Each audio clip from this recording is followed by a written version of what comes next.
Les animaux les plus dangereux et les plus puissants d'Afrique ont été désignés par les chasseurs sous le nom de Big Five, les 5 grands.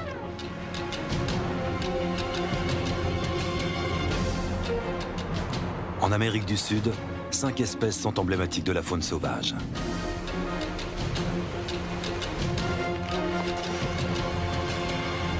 Nous avons sillonné ce vaste continent à la recherche de ces animaux hors du commun.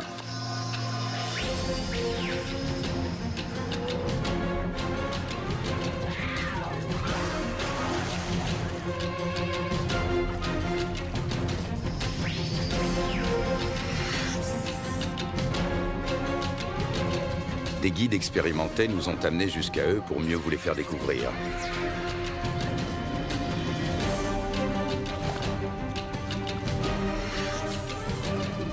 Les 5 grands animaux d'Amérique du Sud. Le jaguar, le tama noir, la loutre géante, l'ours à lunettes et l'anaconda.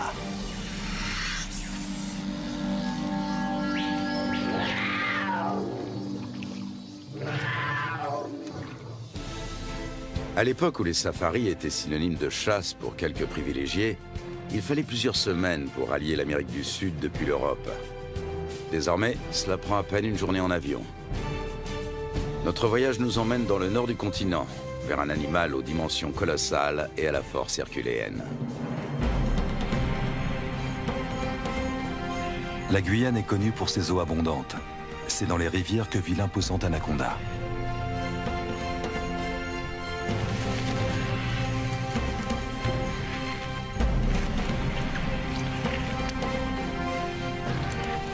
Vénéré et craint, mi-dieu, mi-démon, il règne en maître sur ce paradis aquatique. C'est ici qu'il entraîne tous ceux qui ont le malheur de céder à son emprise.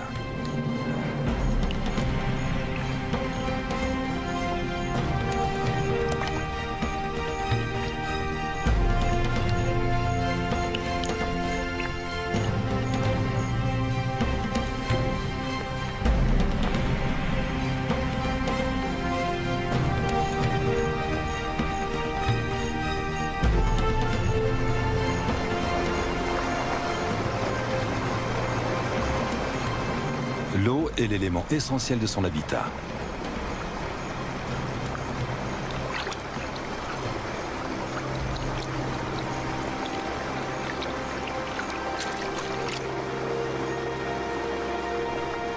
L'anaconda apprécie les environnements humides au même titre que le tapir et ses 300 kilos. Et le caïman noir qui mesure jusqu'à 7 mètres de long.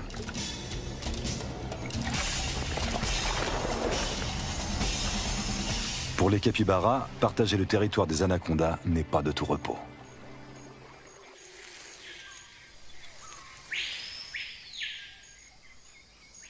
Lutz Dierksen est biologiste. Il est fasciné par les serpents constricteurs. Même s'ils ne sont pas venimeux, cela ne les empêche pas de mordre. Le boa arc-en-ciel, lui, vit dans la forêt, au milieu des feuilles et des broussailles.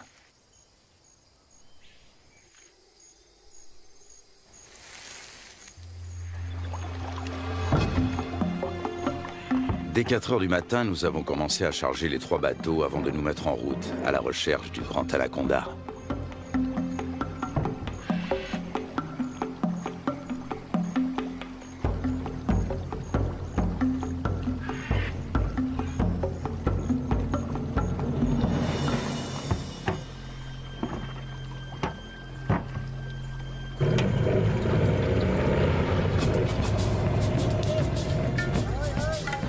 Notre équipe se compose de Lutz Dierksen, de 9 accompagnateurs et de 3 caméramens.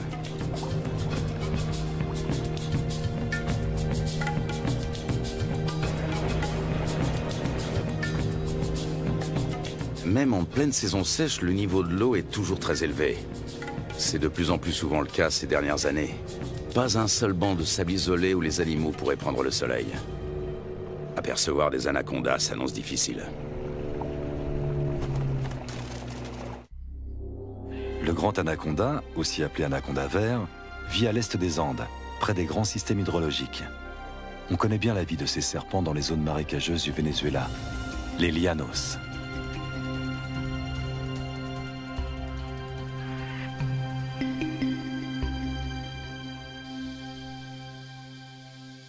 Là-bas, les anacondas mesurent rarement plus de 4,5 mètres de long. Leur proie préférée, ce sont les capybaras, les plus grands rongeurs au monde dont les dimensions peuvent atteindre celles d'un chien berger.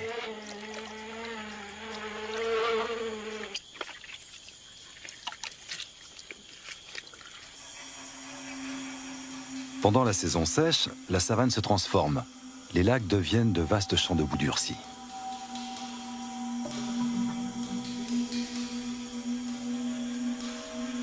Difficile pour un anaconda de plus de 4 mètres de trouver un point d'humidité qui lui permettra de supporter la chaleur.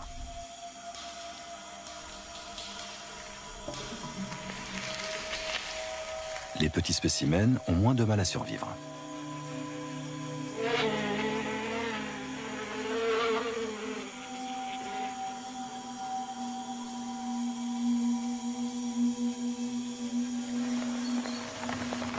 Début avril, la saison sèche touche à sa fin et les premières gouttes d'eau se transforment vite en pluie torrentielle. En à peine quelques jours, les étendues asséchées se gorgent d'eau.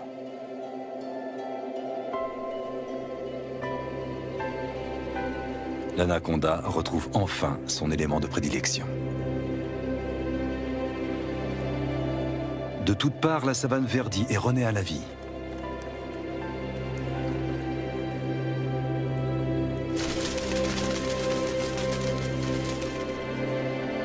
Les anacondas qui vivent au bord du fleuve sont différents de leurs congénères de la savane. Ils peuvent mesurer jusqu'à 9 mètres de long. Contrairement à leurs congénères vénézuéliens, on sait très peu de choses sur leur mode de vie.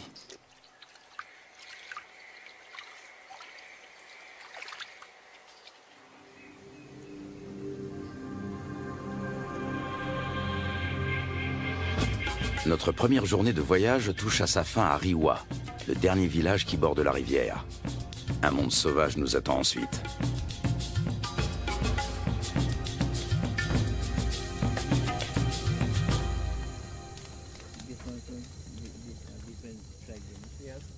À la lueur du feu de camp, un vieux chasseur nous raconte la légende du matapi.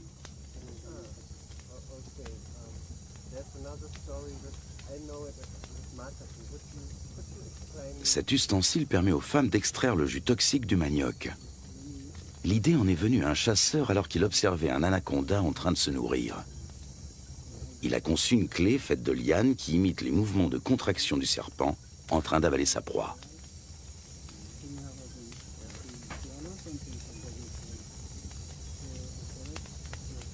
Fascinant. Tout autant que le ciel qui brille de 1000 étoiles au-dessus de nos têtes.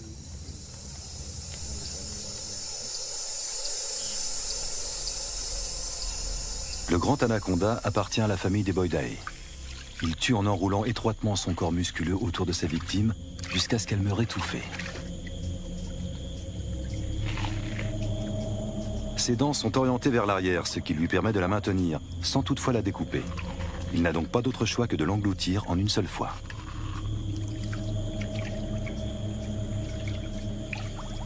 Sa mâchoire et son corps sont capables d'une extraordinaire dilatation. Comme il ne peut déglutir, il détend puis contracte ses muscles. Grâce au mouvement ondulatoire de ses anneaux, il fait progresser sa proie toujours plus profondément dans son œsophage.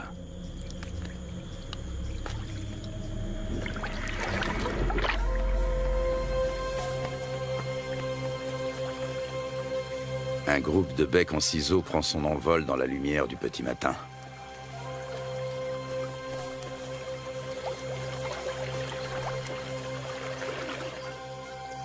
Les bateaux sont chargés. Un rapide petit déjeuner, puis il faut repartir.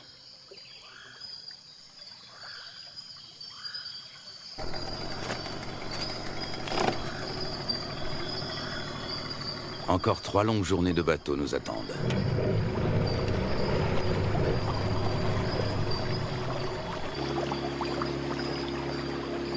Notre objectif, un territoire inexploré situé en amont de la rivière. Il y a 2 ans, des chasseurs y ont observé des anacondas de plus de 6 mètres de long. Lutz Dirksen a l'intention de remonter cette piste. Il souhaite également réaliser la cartographie des espèces que l'on peut rencontrer dans la région. Plus nous progressons et plus la nature nous semble vierge.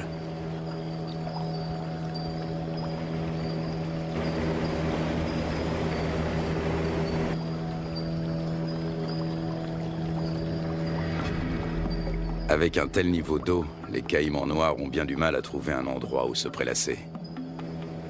Les plus gros spécimens, eux, ont trouvé leur place au soleil.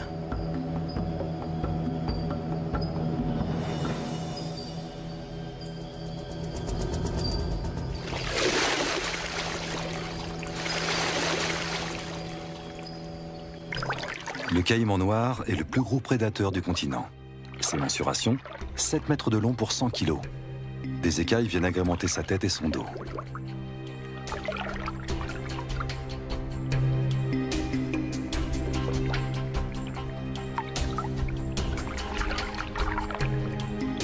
La peau cuirassée de son ventre et de sa gorge est particulièrement épaisse et dure.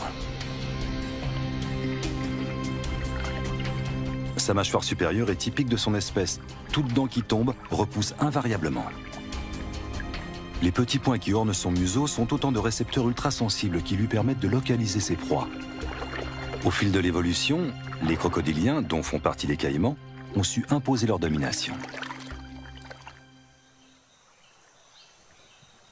Après plusieurs heures de trajet, une pause est la bienvenue. C'est Lutz Dirksen qui tient le journal de l'expédition. Ses observations précises sur les espèces rencontrées lui seront plus tard d'une grande utilité.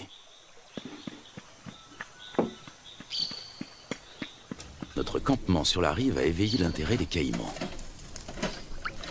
Prudemment, mais non sans une certaine curiosité, ils viennent y voir de plus près.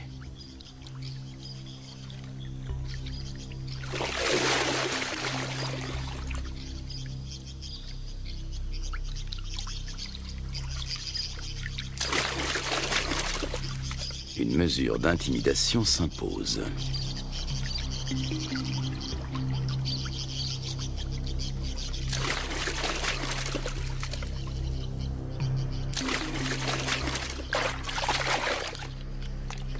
Dans l'eau, le caméraman se fait tout petit.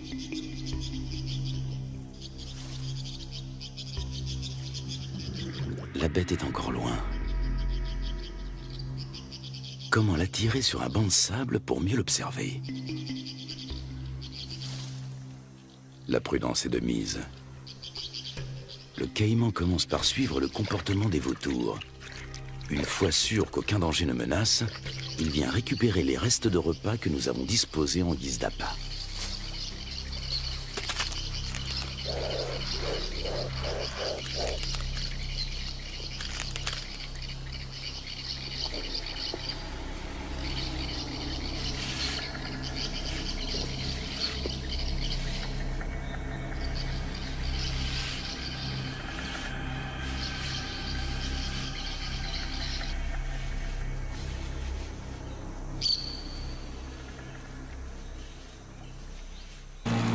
Le voyage reprend à bord de nos 3 bateaux. Dans ce virage, la rivière a creusé une profonde entaille dans la berge et coule désormais tout droit. Des vestiges de l'ancienne berge se dressent encore au milieu du courant qui se renforce. Les moteurs des bateaux sont soumis à rude épreuve. Les limites des rivières sauvages varient souvent, formant de multiples bras morts et des étangs.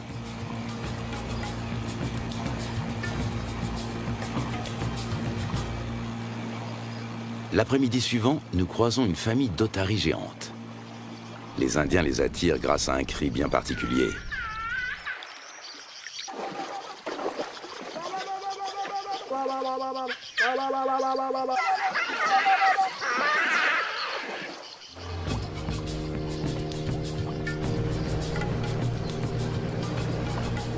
Nous touchons enfin au but.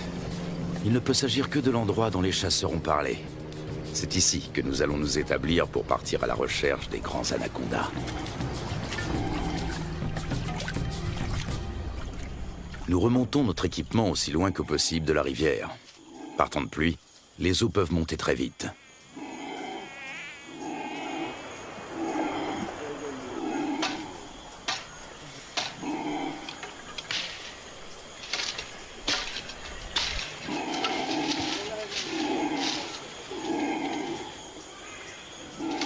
Sous les cris de protestation des singes hurleurs, nous installons 4 bâches imperméables.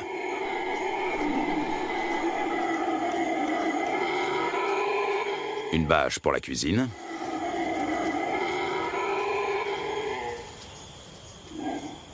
Une pour l'équipement de tournage. Et 2 pour nos hamacs. Nous savons que les serpents et les scorpions aiment se glisser dans les poches et les bottes des hommes.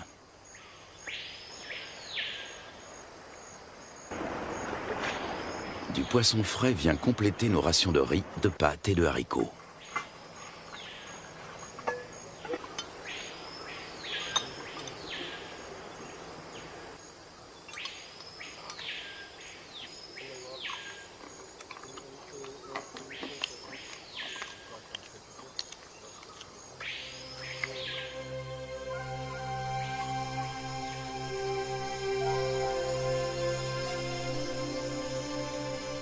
Nous sommes en route depuis maintenant plusieurs heures. En raison des fortes précipitations, les eaux sont encore très hautes, au point que les branches gênent notre progression. Les animaux n'ont pas besoin de venir à la rivière pour trouver de l'eau.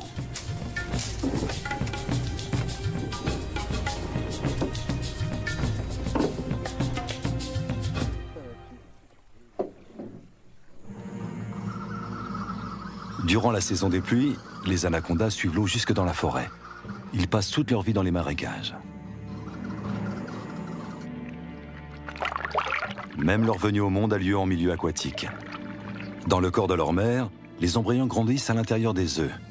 Lorsque ceux-ci sont prêts à éclore, les jeunes s'extirpent de la coquille avant d'être sortis du ventre de la mère.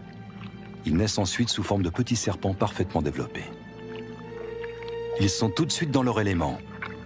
Le nombre de jeunes dépend du gabarit de la mère. Chez une grande femelle, une portée peut compter plus de 80 serpenteaux.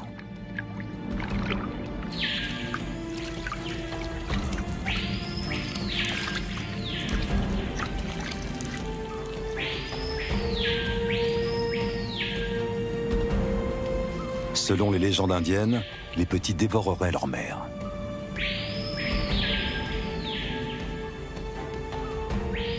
Un certain nombre de serpenteaux s'éloignent quelques minutes à peine après leur naissance. Ce sont déjà des prédateurs à part entière avec un redoutable instinct de chasseur.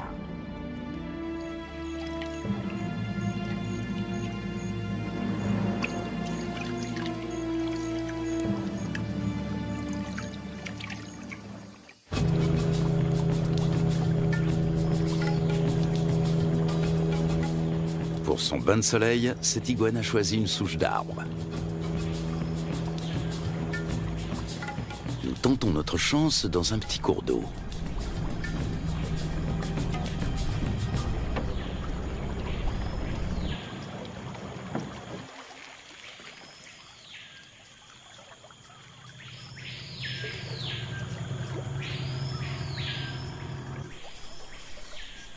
Aux aguets, notre capitaine a repéré un mouvement et attrapé le responsable.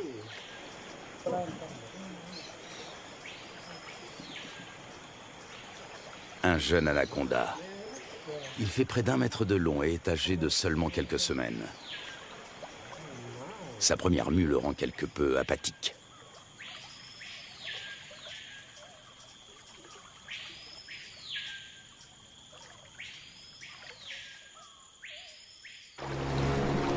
De retour à bord du bateau, le soleil se fait brûlant.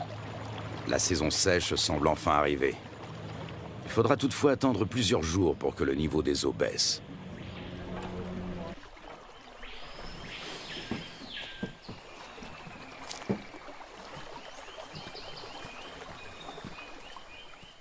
Pour se frayer un chemin sans machette, il faut suivre les pistes régulièrement empruntées par les animaux. Voici un boa constrictor.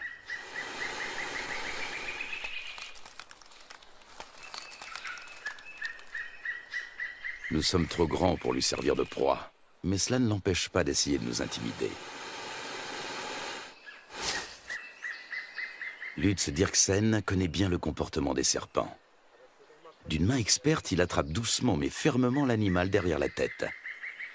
Le boa constrictor est un cousin terrestre de l'anaconda. Celui-ci mesure près de 3 mètres. Il s'agit clairement d'une femelle.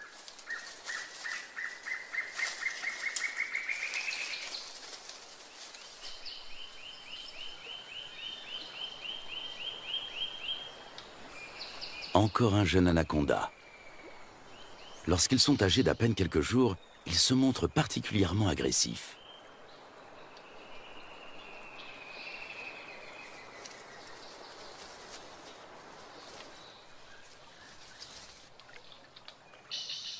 De retour au camp, Lutz Dirksen complète son journal.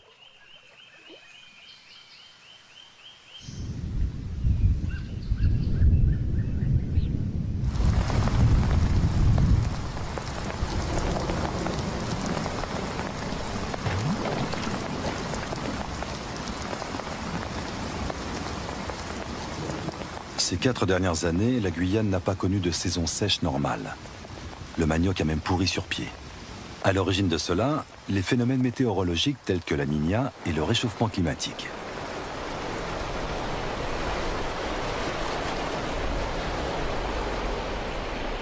Des pluies torrentielles viennent grossir les cours d'eau. En quelques heures à peine, le niveau peut monter de plusieurs mètres.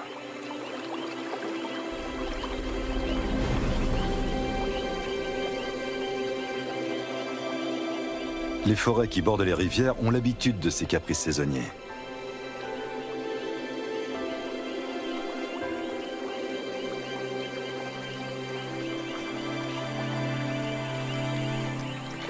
Les caïmans suivent eux aussi l'eau dans la forêt.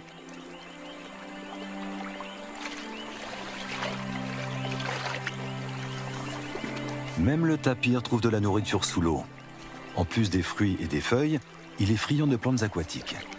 Il faut dire que dans l'ombre des sous-bois, ce gros ongulé peine à trouver de quoi se nourrir correctement.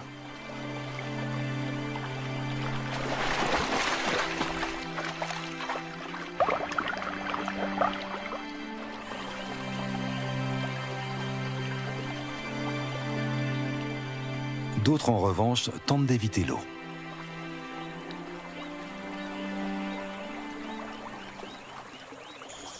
Au beau milieu de la nuit, le niveau d'eau a encore subitement monté de plus de 3 mètres.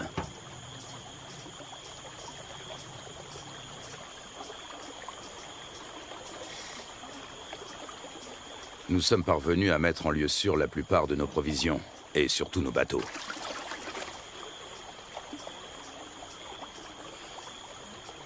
Il faut dresser maintenant le bilan des dommages.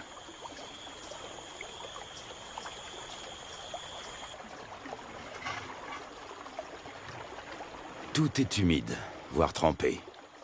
Même notre matériel de tournage doit être séché.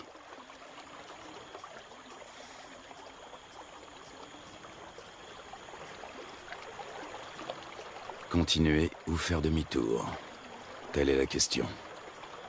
Si nous voulons rester, il nous faut un campement en amont des cascades. À condition de venir à bout de celle-ci.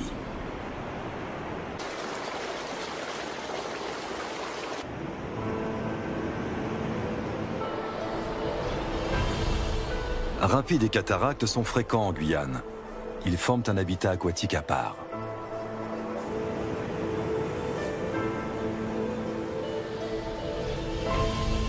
Les vautours s'attribuent les victimes de noyades.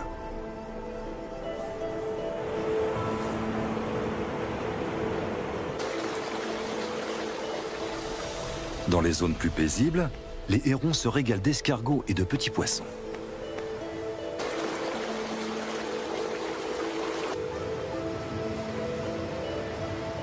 Les loutres géantes, elles, aiment chasser dans les remous poissonneux.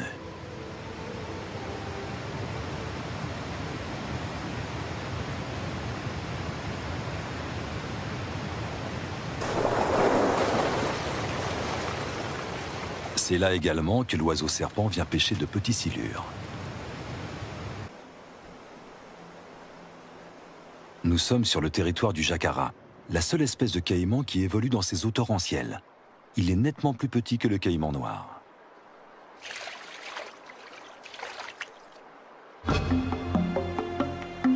Après en avoir débattu, la décision est enfin prise. L'équipe va se séparer.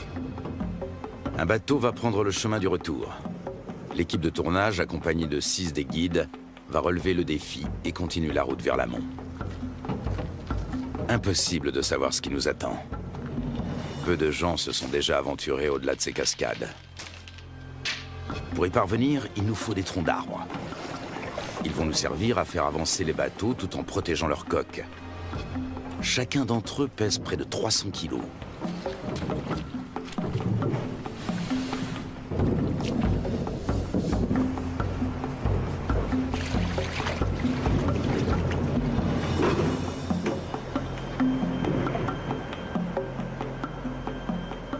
Lutz Dirksen repère un cousin de l'anaconda.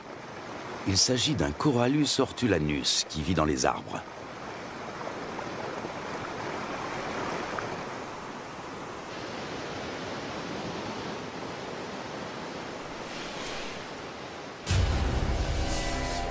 Ce boa de couleur verte est connu pour son agressivité, mais fort heureusement, il n'est pas venimeux.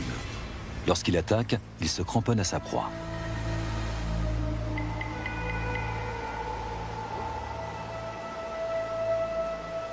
Au niveau de sa lèvre supérieure, on distingue ses fossettes sensorielles. Il s'agit de détecteurs de chaleur qui l'aident à repérer ses victimes, même de nuit.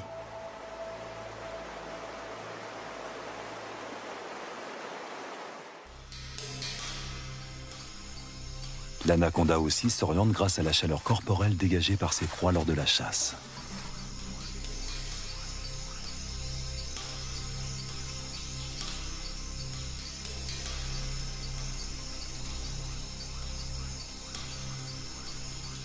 Peut-être distingue-t-il le paca comme à travers une caméra infrarouge.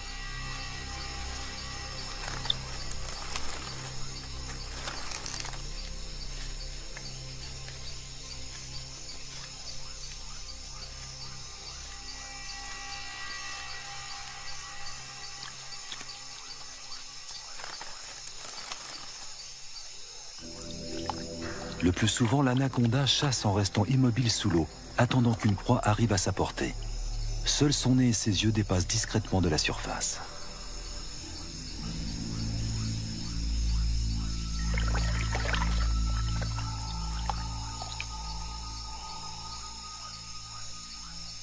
Avec sa langue fourchue, il détecte la moindre odeur.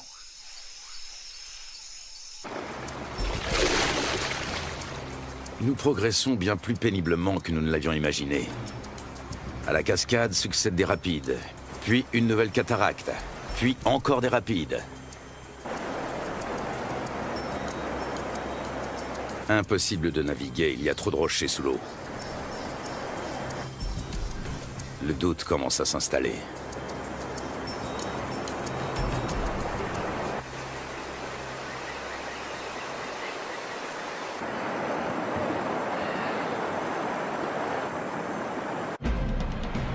Dans le cours supérieur, les eaux sont particulièrement impétueuses.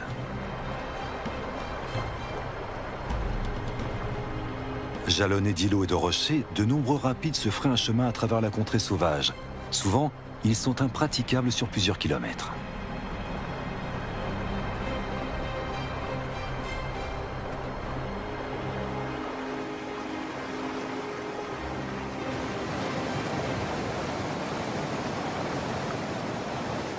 Les jacaras ont compris que les poissons leur tombent directement dans la gueule pour peu qu'ils se placent au bon endroit.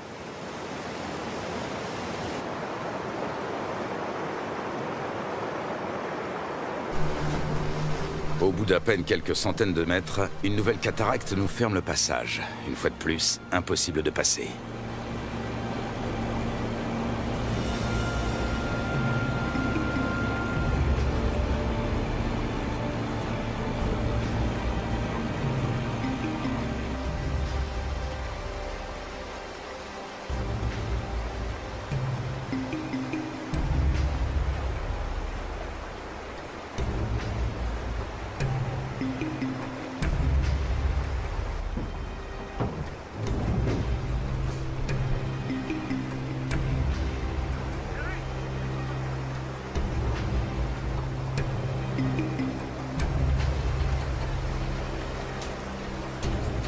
Nous progressons lentement. Souvent, la voie se referme et il faut rebrousser chemin pour tenter notre chance dans un nouveau bras.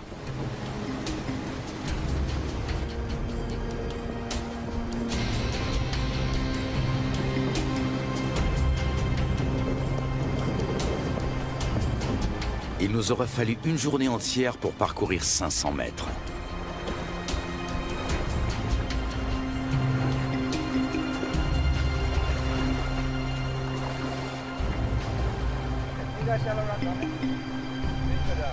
Alors que nous nous apprêtons à renoncer, le fleuve change de visage pour redevenir enfin navigable.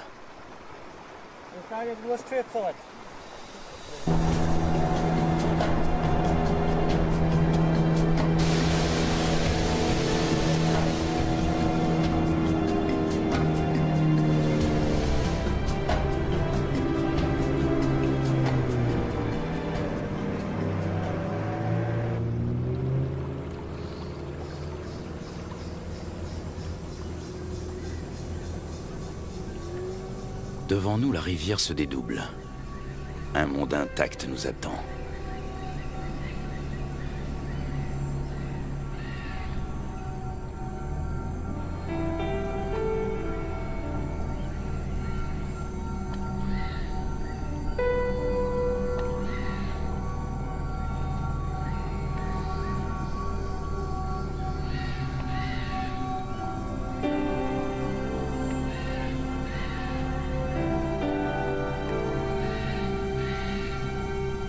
Le lendemain, un nouveau campement est monté. Cette fois, nous espérons être à l'abri des eaux.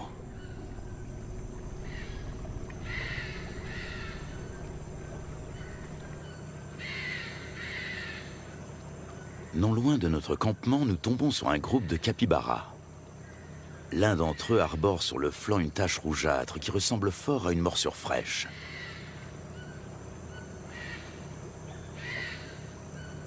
Les rongeurs ne semblent pas gênés par notre présence. Ailleurs, ils se montrent plus farouches. Ici, ils ne redoutent que le jaguar et l'anaconda. Et puis, au milieu d'un enchevêtrement de branches, il est là, immobile. Il a pourtant perçu notre présence depuis un bon moment.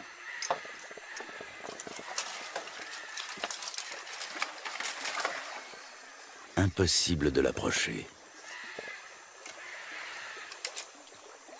Mais Lutz Dirksen sait que l'anaconda n'est pas du genre à fuir bien loin. Il retente sa chance. Une prise solide au niveau de la tête, une autre à l'endroit le plus large du corps, et le serpent ne peut plus lui échapper.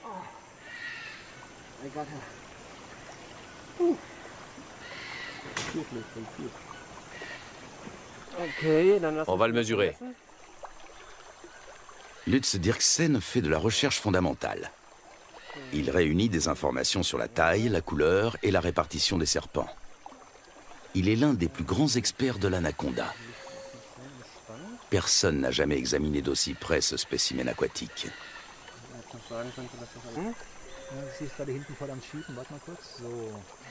La taille de la tête permet de déterminer l'âge.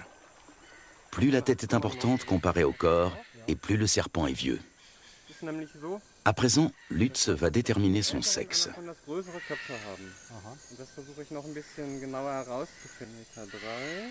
Il s'agit d'un mâle.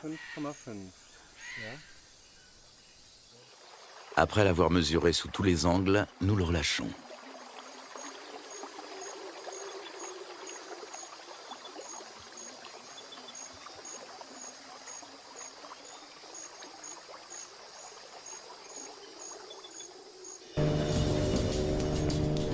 Les jours suivants, notre quête d'un spécimen de grande taille se poursuit.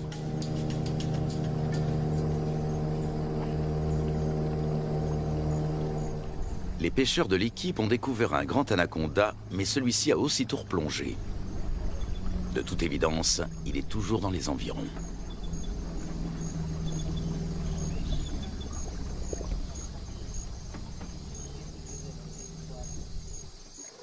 Nous décidons de passer le coin au peigne fin.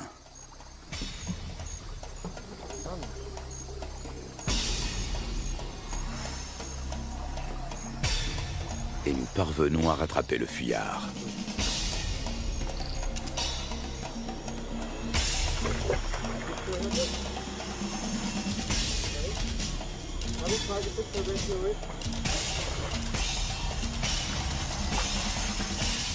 Ce serpent va à son tour être mesuré.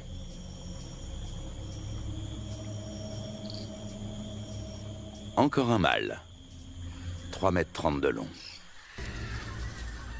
Les anacondas mâles sont bien loin d'atteindre la taille des femelles. Ils dépassent rarement les 3 mètres, tandis que les femelles qui vivent dans les rivières peuvent atteindre 9 mètres.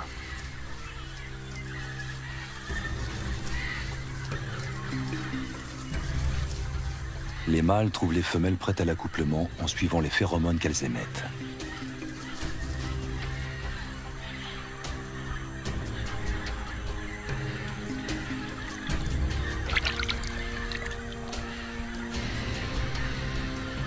Il leur faut parfois suivre la piste sur de nombreux kilomètres.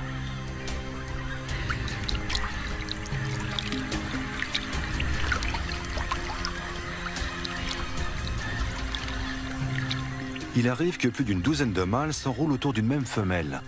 En ondulant, ils tentent de repousser les assauts de leurs rivaux.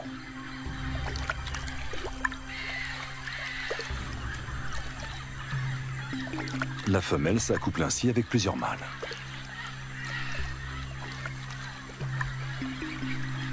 Dans les mythes indiens, l'anaconda à plusieurs têtes est une divinité récurrente. Cet enchevêtrement amoureux en est peut-être l'origine.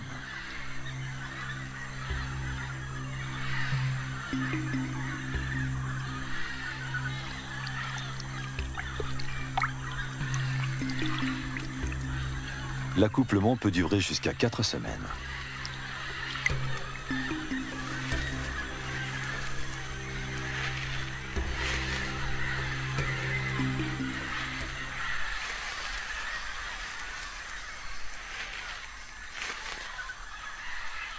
Les mâles repartent ensuite, chacun de leur côté.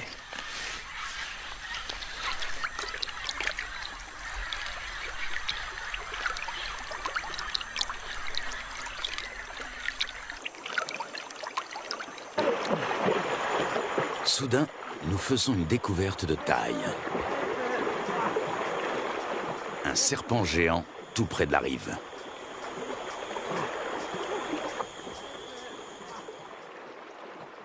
Même à 4, nous avons du mal à le maîtriser. Son corps n'est qu'un unique et gigantesque muscle d'acier flexible.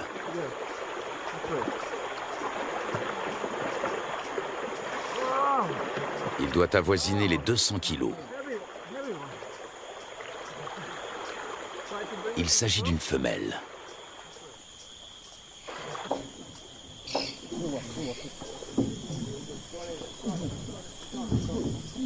Sur la berge, nous pouvons la mesurer en toute tranquillité.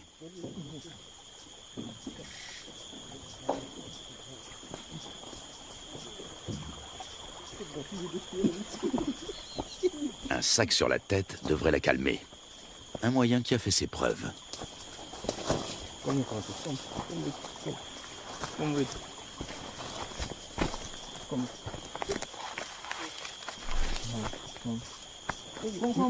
Nous parvenons à la ramener à terre sans trop de résistance. Avec sa taille, elle ne connaît plus aucun prédateur naturel.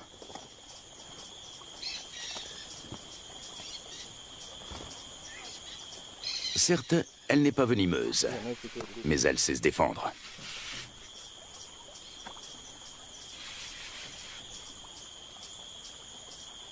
Tenez-la, pendant que je mesure. Une telle géante peut infliger de graves blessures. Une fois refermées sur leur proie, ses mâchoires ne se rouvrent pas facilement.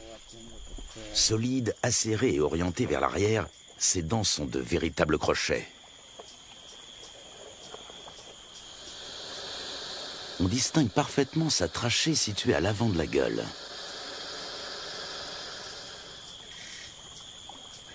Elle lui permet de respirer pendant qu'elle avale lentement ses victimes.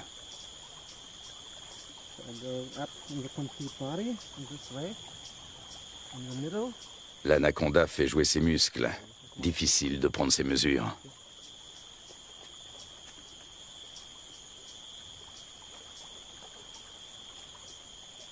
Cette femelle est nettement plus imposante que tous les autres anacondas que nous avons rencontrés au cours de notre voyage. Lutz doit s'y reprendre à plusieurs reprises.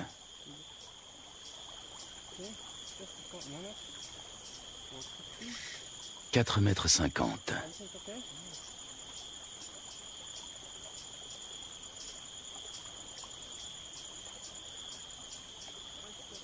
« 5,70 m. La bête mesure près de 6 mètres. Un sacré morceau.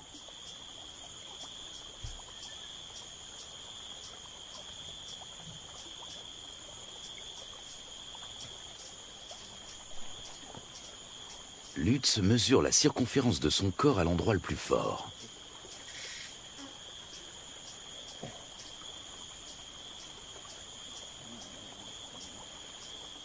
« 63 centimètres. Il s'assure que le dessin de ces écailles correspond bien aux descriptions scientifiques du grand anaconda.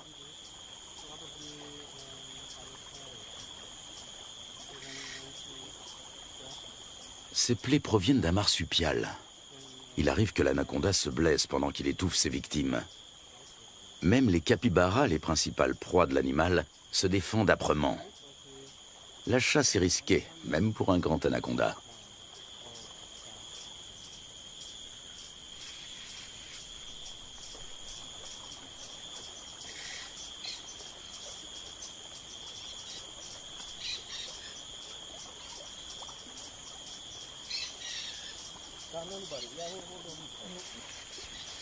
Il faut maintenant relâcher la tête de l'animal, la manœuvre la plus délicate.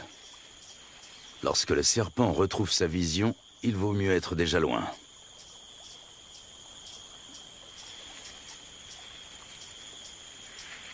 L'anaconda, le plus grand serpent du monde, est pour nous un des 5 grands d'Amérique du Sud. Un animal surpuissant, inquiétant et à la fois incroyablement paisible. Cette créature à la fois terrestre et aquatique a de quoi fasciner les hommes et leur imposer le respect.